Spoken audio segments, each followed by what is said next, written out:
Welcome everybody. Hi, this is Clint with Stitzer Properties and the Kaizen Practitioner. And today we're going to talk about something that happens way too often in a hot market. And that's where we as agents, we as practitioners begin chasing the transaction and chasing the lead as opposed to offering the consultation.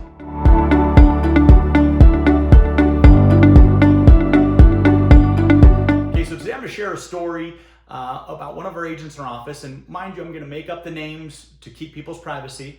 Okay, but this is a real story that just happened in our office. Okay, so Agent John was in a meeting, and while in that meeting, new person Michelle came into our system through advertising, and Michelle started looking through our website, and she found some property she loved, and she started requesting showings. Okay, she actually requested 4 showings on 4 separate properties. So here comes Agent John. He comes out of a meeting, he pulls out his phone and he looks down, and holy smokes, he's so excited. It's like magic. There's a new lead in his system that's asking to show properties. It's like a transaction just appeared out of nowhere, right? He just gets elated about the opportunity. He immediately calls Michelle. Now, mind you, he's in a meeting, so Michelle asked for the appointments about an hour ago, okay? He immediately calls Michelle and says, "Hey, Michelle, I saw that you want to see these properties. Tell me a little bit about your schedule. Let's get these showings set up." And she goes, "Oh, shoot, yeah, I hadn't heard back from anyone, so I've already got one of those scheduled with an agent from another company." "Which company are you from again?" "But don't worry, I've still got these 3 I got to see. I'm happy to see them with you." Okay, well, John, made up name. John immediately, like, whew, the wind falls out of his sails. What he thought was immediately an easy transaction and a lead that was going to convert right away is now a competitive situation, and the 3 homes she wants to see, gosh, he doesn't know if there's offers on them. He doesn't know if they're already pending. You know, it's all this quagmire now.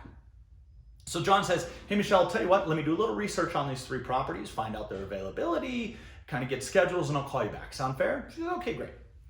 So John comes to my office and says, how do I handle this situation? I'm concerned that maybe I'm going to be chasing around, showing properties, and she's going to work with this other agent. How do I win? What do I do? Thankfully, he came and I said, "Okay, John, what I want you to do is I want to follow these 4 simple steps.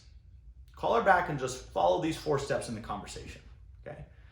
And step number 1, I just want you to ask her to tell you more. Sound like this.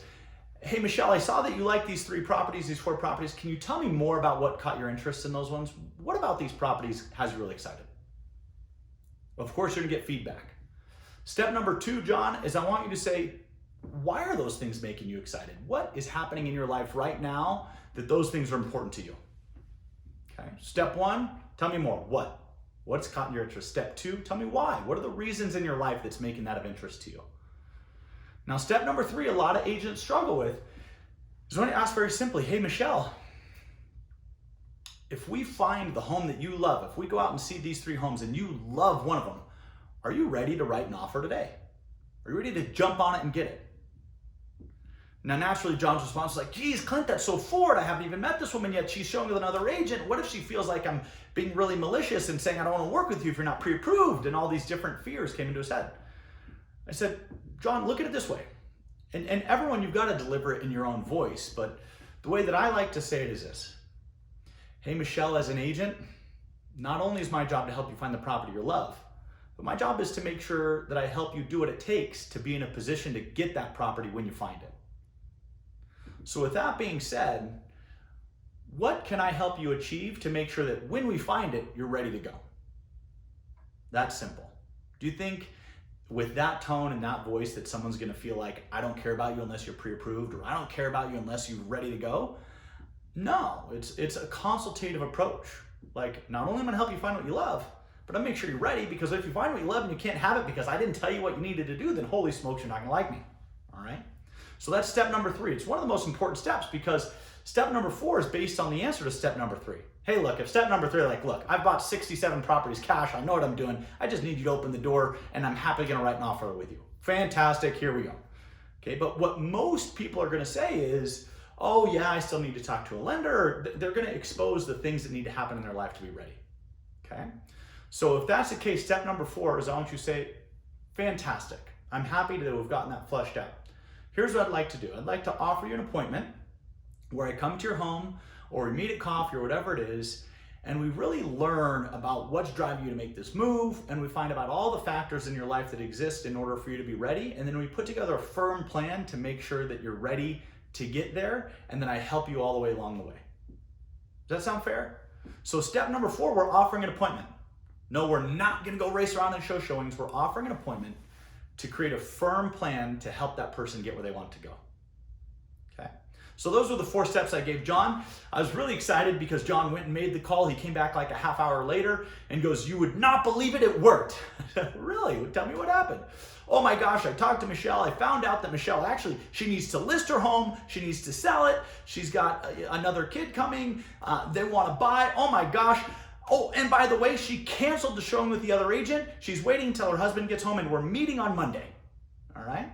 I'm glad to report, so that was a Friday that they had that phone conversation. They scheduled an appointment for Monday. John met with Michelle and her husband on Monday. He signed a listing, and he's gonna get to represent their buy side. So really, instead of racing around and responding to this request and showing 3 properties, competing with another agent, John scheduled an appointment.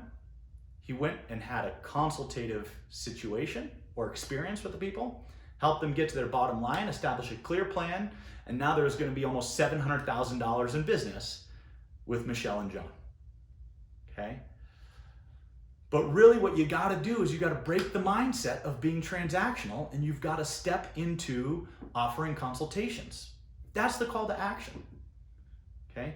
You don't have to be a practitioner that feels like you've got to respond to every single whim of a buyer who's requesting showings online or calling a sign call and saying, "Let me in." You can be wildly successful as a practitioner and maintain meaningful relationships. But really, there's 3 main mindsets you got to break. Number 1, when a new person comes into your system, it is not a lead. When we call someone a lead, we objectify them. When you objectify somebody, you're expecting that object to serve you. When it's a human being, you are aiming to serve them and understand where they're at, accept them, and guide them. Okay? Number 2, it's not a transaction. It's a client with a goal that needs help to set out a project and guide them through that project to get to that goal. Okay? They're not leads, they're not transactions, they're humans, and they're humans with goals. Okay? And the last mindset is, hey, just don't chase the transaction. Offer the consultation.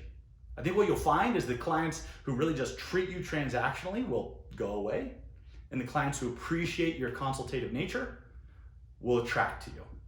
Okay?